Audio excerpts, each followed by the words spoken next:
Hello दोस्तों, मैं हूं गौरव एंड इस वीडियो के अंदर अपन बात करने वाले हैं कि आप कैसे एक स्टैटिक वेबसाइट को होस्ट कर सकते हो आपके S3 बकेट के ऊपर। ध्यान रखना, मैं यहाँ पे मेंशन कर रहा हूँ आप स्टैटिक वेबसाइट होस्ट कर सकते हो। ऐसी कोई भी वेबसाइट यहाँ पे होस्ट नहीं कर सकते जो सर्वर साइड रेंडरिंग कर रही हो या सर्वर साइड डेटा की प्रोसेस कर रही हो। आप एक स्टैटिक वेबसाइट होस्ट कर सकते हैं। हाँ, आपका एप्लीकेशन अगर एंगुलर में है, रिएक्ट में है, HTML में, तो आप उसको यहाँ पे होस्ट कर सकते हो। अगर वो सर्वर साइड कोई प्रोसेस नहीं कर रही है तो सिंपली आपको उस एप्लीकेशन की बिल्ड बनानी है एंड उस बिल्ड को यहाँ पे S3 बकेट पे अपलोड कर देना है, जैसे मैं आपको भी थोड़ी देर में करके दिखाने वाला हूँ। बट आपका एप्लीकेशन सपोज Next.js में, PHP में, तो ये लैंग्वेजेस क्या होती है, सर्वर साइड रेंडरिंग करती है, डेटा प्रोसेस करती है। बट S3 जो है ये एक ऑब्जेक्ट स्टोरेज है, आप जो भी फाइल रखोगे वो आपको वैसे के वैसे मिल जाएगी, केवल इतना सा होने वाला है। तो ये कैसे होगा ये मैं आपको बताता हूँ। तो मैं एक वेबसाइट क्रिएट कर लेता हूँ, मैं एक बकेट क्रिएट कर लेता हूँ। तो मैं यहाँ पे गया, क्रिएट बकेट पे मैंने क्लिक किया। मैं यहाँ पे नाम दे देता हूँ गौरव यूट्यूब। ठीक है, सिंपल सा वेबसाइट, ये मैंने नाम दे दिया मेरे बकेट का। बस इतना सा किया मैंने एंड मैं नीचे आ रहा हूँ। अभी देखो, आपकी जो स्टैटिक वेबसाइट है वो आप पब्लिक के लिए अलाउ करने वाले हैं, पूरी दुनिया आपकी उस वेबसाइट को एक्सेस करे। तो यहाँ पे जो ब्लॉक ऑल पब्लिक एक्सेस है मैं ये हटाने वाला हूँ एंड मैंने इस चेक बॉक्स को चेक किया है एंड इसके बाद में मैं क्लिक करता हूँ क्रिएट बकेट पे। जैसे ही मैंने क्रिएट बकेट पे क्लिक किया तो आप देखिए यहाँ पे ये एक बकेट क्रिएट हो गई है। अब मैं आपको मेरी वेबसाइट दिखा देता हूँ, जो छोटी सी वेबसाइट है। ठीक है, एक पेज है, आप अज्यूम कर सकते हैं यहाँ पे आपका बहुत बड़ा एप्लीकेशन रखा हुआ है। तो अगर आपको मैं दिखाऊं तो ये स्टैटिक वेबसाइट नाम से मैंने एक फोल्डर ऑलरेडी बना रखा है। यहाँ पे index.html करके एक फाइल है एंड ये एक इमेज है। तो जैसे ही मैं इस फाइल को ओपन करूंगा तो आप देखो, सिंपल सा मेरी फोटो आ रही है, मेरा नेम आ रहा है एंड ये सारे के सारे मेरे सोशल नेटवर्क हैंडल्स जो हैं वो आ रहे हैं। तो आप चाहो तो मुझे यहाँ पे फॉलो कर सकते हैं, केवल इतना सा है। और अगर आपको चाहिए कि ये कोड भी आपको चाहिए तो मैं मेरे गिटहब पे डाल दूंगा एंड मैं लिंक आप लोगों के साथ शेयर कर दूंगा, आपको वीडियो डिस्क्रिप्शन में मिल जाएगा। बेसिकली ये जो है ये कोड है उस वेबसाइट को ओपन जो मैंने किया था, उसका जो कोड है वो ये दो फाइल है। अब मेरे को क्या करना है, इन दोनों फाइल को अपलोड करनी है मेरी S3 बकेट के अंदर। तो इस वाली बकेट पे जाता हूं मैं एंड इसके बाद में मैं अपलोड पे क्लिक करता हूं। इतना सा किया मैंने एंड मैंने अपलोड पे क्लिक कर दिया। दोनों की दोनों फाइल जो है वो आपके S3 बकेट के ऊपर जाके स्टोर हो चुकी है। क्लोज कर देता हूं यहाँ पे। अब आपको आपके बकेट के प्रॉपर्टीज में आना है। आप पहले भी आ सकते थे, आई मीन ऑब्जेक्ट अपलोड करने के पहले, बट ऐसा नहीं है कि पहले कंटेंट डालो उसके बाद ही आप कर सकते हो, ऐसा कुछ भी नहीं है। उसके बाद में प्रॉपर्टीज में गया एंड अब नीचे आओ, ये दिख रहा है आपको स्टैटिक वेबसाइट होस्टिंग, एडिट पे क्लिक करता हूं मैं एंड मैं इसको यहाँ पे इनेबल करता हूँ। जैसे ही मैं इनेबल करूंगा तो आप देखिए यहाँ पे होस्ट ए स्टैटिक वेबसाइट आया है केवल, एंड मैं यहाँ पे अभी के केस में केवल सेव चेंजेस पे क्लिक कर देता हूँ। बाकी ये जो डिटेल्स हैं ये सारी मैं आपको बताने वाला हूँ, सो डोंट वरी। अभी के केस में केवल सेव चेंजेस पे मैंने क्लिक किए हैं। सो यहाँ पे आपको आपका इंडेक्स डॉक्यूमेंटेशन देना है। सपोज किसी ने केवल आपका होस्ट यूआरएल डाला, फॉर एग्जांपल जब भी आप डालते हो www.learningocean.com, तो बाय डिफॉल्ट कौन सा पेज ओपन होगा, तो आपको यहाँ पे उस पेज का नाम डालना है। तो अपने उस पेज का नेम क्या है, index.html। तो मैं यहाँ पे नाम डाल देता हूँ index.html। आप कुछ भी डाल सकते हो जो भी आपकी फाइल का नेम हो, और वो फाइल एग्जिस्ट करनी चाहिए आपके S3 बकेट के अंदर। एंड सेव चेंजेस पे मैंने क्लिक किया। जैसे ही मैंने सेव चेंजेस पे क्लिक किया, आप नीचे देखिए, एकदम नीचे आपको आपकी जो वेबसाइट है उसका यूआरएल मिल चुका है। ठीक है, अभी आप इसको कॉपी करो एंड इसको पेस्ट करने का ट्राई करते हैं और देखते हैं कि क्या होता है। Ctrl+V and paste. फॉरबिडन, आप लोगों को एक एरर आई है। ये एरर लाना मेरा खुद का मकसद था, मैंने इसलिए आपको बताया है। तो एरर आने का रीजन सिंपली क्या था कि आप लोगों ने आपकी बकेट को तो पब्लिक कर दिया, बट उसके अंदर जितने भी ऑब्जेक्ट हैं आपने उनको पब्लिकली अवेलेबल नहीं किया, जो मैं आपको प्रीवियस वीडियोस में बता चुका। मैं बकेट्स पे गया और ये जो स्टैटिक वेबसाइट वाली जो अपनी बकेट है, मैं इस बकेट पे गया एंड index.html को मैं ओपन करता हूं। तो सेलेक्ट किया इसको और मैं ओपन पे क्लिक करता हूं। तो आप देखिए ओपन हो गया ये। बट जब मैं इस पे यहाँ पे क्लिक करके इसका यूआरएल कॉपी करता हूँ एंड इसको ओपन करने का ट्राई करता हूँ। ये चीज मैं आपको पहले बता चुका हूँ। नहीं कर पा रहा ना मैं ओपन, तो अपने को ये ओपन करना पड़ेगा। तो सिंपली आपको क्या करना है, परमिशंस में जाना है, सॉरी आपको आपके बकेट के अंदर जाना है, परमिशंस के अंदर जाना है एंड बकेट पॉलिसी एडिट करते हैं, bucket policy and policy generator पे मैं क्लिक करता हूँ। इस बकेट का जो ARN है वो अपन को पता है ही क्या है, S3 स्टार एंड एक्शन क्या है अपना, गेट ऑब्जेक्ट, राइट। बस इतना सा करना है एंड आपको यहाँ पे आपका ARN डाल देना है। अपना ARN ये रहा, कॉपी किया मैंने ARN एंड इसको यहाँ पे पेस्ट करता हूँ। ऐड स्टेटमेंट पे क्लिक करता हूँ एंड जनरेट पॉलिसी पे क्लिक किया। आपको ये पूरी की पूरी आपकी जो पॉलिसी है वो मिल चुकी है। आपको इस पॉलिसी को सेव करना है एंड मैंने आपको बताया था आपको इसके बाद में कोलन स्टार डालना है। आई मीन इस बकेट के अंदर जितने भी ऑब्जेक्ट हैं वो सारे पब्लिकली अवेलेबल हो, उनको गेट ऑब्जेक्ट की परमिशन हो एंड सेव चेंजेस पे मैंने क्लिक किया। कितना स्मूथली कर दिया मैंने इस वीडियो में। लास्ट वीडियो में मैंने सेम यही चीज आपको एरर के साथ बताया था जिससे आप लोगों से गलती ना हो, याद है। चलिए पब्लिकली अवेलेबल हो चुका है। अब मैं ये सारे के सारे टैब्स क्लोज कर देता हूं एंड ये अपना स्टैटिक वेबसाइट का पेज था, इसको वापस से मैं रिलोड करता हूं। मोस्ट प्रोबेबली अपने को अब एरर नहीं आएगी, ठीक है। अभी आप देखिए मैं यहां से अगर index.html हटाता हूं तो क्या होता है, ठीक है, अपने को एरर नहीं आई है, ठीक है। अब अपन देखते हैं कि अपना जो स्टैटिक वेबसाइट है उसका यूआरएल एक्सेस हो रहा है या नहीं हो रहा है। यहां गया एंड प्रॉपर्टीज में गया एंड प्रॉपर्टीज में नीचे ही नीचे अपने को मिलेगा आपका स्टैटिक वेबसाइट का यूआरएल। कॉपी किया मैंने यूआरएल एंड ओपन।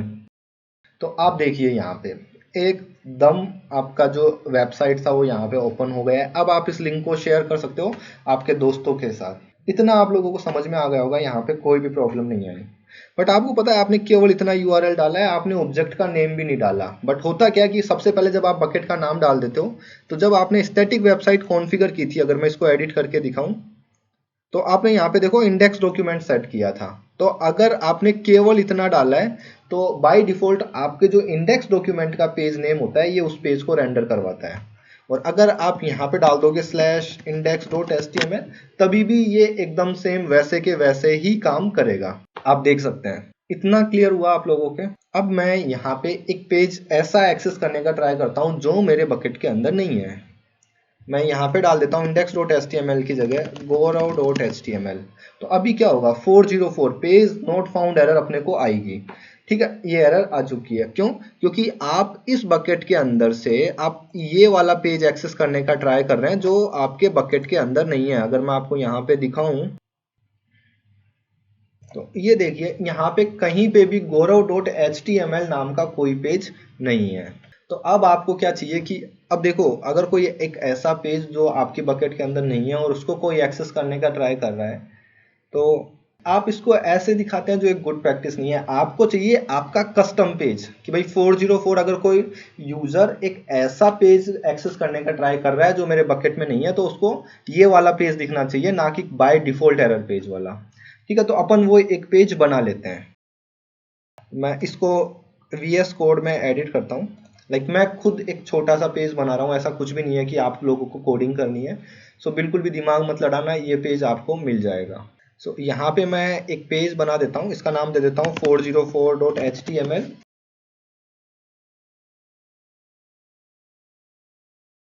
बस सिंपल सा पेज है, पेज नॉट फाउंड, ओके। या फिर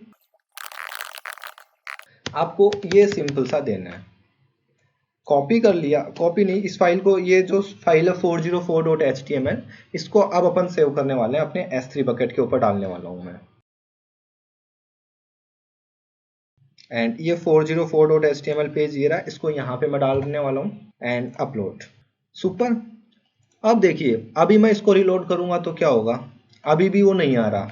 अभी मैं यहाँ पे डाल देता हूँ 404.html। देखो this page is not available आ रहा है, ओके। मेरी एक्सपेक्टेशन ये थी कि ये एकदम सेंटर में आना चाहिए था, बट मैंने यहाँ पे मिस स्पेल कर दिया। बट यहाँ पे मेरे से टाइपो हो गया ALIGN, ठीक है, अलाइन आएगा ये।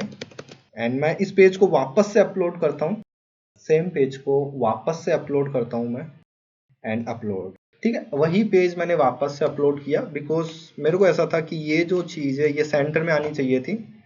सो अपलोड हो गया, मैंने इसको क्लोज कर दिया है।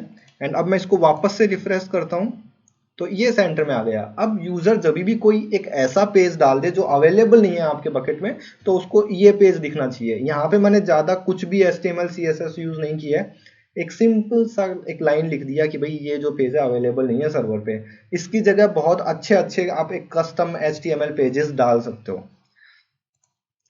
अब क्या करते हैं अपन, अब अपन इसके वापस प्रॉपर्टीज में जाते हैं एंड स्टैटिक वेबसाइट के कॉन्फ़िगरेशन में जाते हैं। तो आप यहाँ पे देखिए, इसको मैं एडिट करूंगा तो यहाँ पे देखिए, यहाँ पे पूछ रहा है एरर डॉक्यूमेंटेशन। ठीक है, अगर कोई भी एरर आती है तो यूजर जो है उसको किस पेज पे भेजना है आप यहाँ पे डाल दो। तो यहाँ पे मैंने डाल दिया 404.html। अभी तक मैंने इसको सेव नहीं किया है, तो मैं आपको एक बार वापस से दिखा देता हूँ। /gaurav.html जब मैं डालता हूँ तो क्या आ रहा है, तो आप देखिए 404 पेज नोट फाउंड, ये वाली एरर आ रही है। अब मैं इसको सेव कर देता हूँ। ठीक है, सेव हो चुका है कॉन्फ़िगरेशन। अब मैं सेम पेज वापस एक्सेस करता हूँ। gaurav.html अभी भी बकेट के अंदर नहीं है, ध्यान रखना। बट जब मैं इसको रिलोड करूंगा तो अब ये कौन सा पेज दिखाएगा, जो अपन ने अभी अभी डाला है और जो कॉन्फ़िगर किया था यहाँ पे। एंड अब मैं इस पेज को रिफ्रेश करने वाला हूँ, तो आप देखिए। ठीक है, तो आप ऐसे एक एरर डॉक्यूमेंटेशन भी सेट कर सकते हैं। इतना आप लोगों को समझ में आया। अब आप बोल सकते हैं गौरव भाई आपने जो है एक वेबसाइट हम लोगों को होस्ट करके दिखा दी, जो एक सिंपल सी और बहुत छोटी वेबसाइट है, एंड वी अंडरस्टूड कि यहाँ पे इस छोटे एप्लीकेशन की जगह हमारा बड़ा एप्लीकेशन भी हम यहाँ पे होस्ट कर सकते हैं। बट मेरे को ना ये जो चीज आ रही है ना, ये URL मेरे एंड यूजर को नहीं देने वाला। मेरा एंड यूजर का जो URL है उसको मैं मेरे डोमेन का नेम दूंगा। मैं मेरा जो एंड यूजर है उसको जो URL जो मैं दूंगा वो मेरे डोमेन का URL दूंगा। जैसे www.example.com, www.learningocean.com, कुछ भी नाम हो सकता है आपके वेबसाइट का। इतना समझ में आया? तो दोस्तों डोंट वरी, वो चीज मैं कवर करूंगा, बट वो मैं आपको कवर करूंगा जब आप लोग राउट 53 सर्विस देखेंगे। हाँ, अगर आप राउट 53 यूज नहीं कर रहे हैं और आप अगर नेमचीप, गोडेडी या फिर कोई सा भी डोमेन रजिस्ट्रार यूज कर रहे हैं, तो दोस्तों मैं आपको सिंपल सा बता दूं, वहां पे आपको जो CNAME की एंट्री है वहां पे आपको ये एंट्री करनी है। ठीक है, आपका जो भी डोमेन सर्विस रजिस्ट्रार है उसके CNAME के अंदर आपको इस बकेट की ये वाली एंट्री कर देनी है। केवल आपको इतना करना है। उसके अलावा आपका बकेट का नेम जो है वो एकदम सेम होना चाहिए आपके वेबसाइट के नेम के बराबर। सपोज मेरी वेबसाइट है www.learningocean.com, तो मेरी बकेट का नेम भी www.learningocean.com ही होना चाहिए। इतना आप लोगों को समझ में आया? तो ये जो कॉन्फ़िगरेशन है आप चेक कर सकते हैं। सेम यही चीज जो मैंने बोल के बताई है ये मैं करके बताऊंगा, बट जब अपन राउट 53 के बारे में पढ़ने वाले हैं, जब अपने वो सर्विस आएगी तो। बट मैंने यहाँ पे बता दी, अगर आपके दिमाग में क्वेश्चन आ रहा हो, एंड ऑफ कोर्स अगर आप मेरे वीडियोस देख रहे हैं तो ये तो फिक्स है कि आप बहुत ब्रिलियंट हैं। नहीं तो इतने लंबे लंबे वीडियोस को कोई नहीं देखता। यहाँ तक पहुँचते पहुँचते तो आधे लोग तो सीरीज देखना बंद कर देते हैं। ठीक है, तो यस, अगर आप लोगों के दिमाग में क्वेश्चन आया है तो मैं आप लोगों को आंसर दे दिया है। आप लोग CNAME पे आपको ये एंट्री करवानी रहेगी। बट फिर भी अगर आपको पता नहीं है कि CNAME क्या होता है, कैसे एंट्री करवाते हैं, तो वो मैं आपको बताऊंगा बट आने वाले वीडियोस में। अब आपको कुछ चीजें जो मुझे और बतानी है, चलिए मैं आपको करके दिखाता हूँ। आप देखिए, मैंने ये वेबसाइट मैंने वेब ब्राउजर के अंदर मैं डाल रहा हूँ www.facebook.com। आप URL ढंग से देखिए क्या डाला है, www.facebook.com मैंने डाला है, एंटर किया। तो आपने एक चीज नोटिस की, इसने इसको रिडायरेक्ट कर दिया facebook.com पे। मैंने डाला था www.facebook.com, बट इसने इसको रिडायरेक्ट कर दिया facebook.com पे। समझ में आ रही है चीज? ये चीज कैसे करेंगे, तो ये जो चीज है ये मैं आपको बताने वाला हूँ अगले वीडियो में। तो दोस्तों इस वीडियो में इतना ही, मिलते हैं अगले वीडियो में। Bye bye.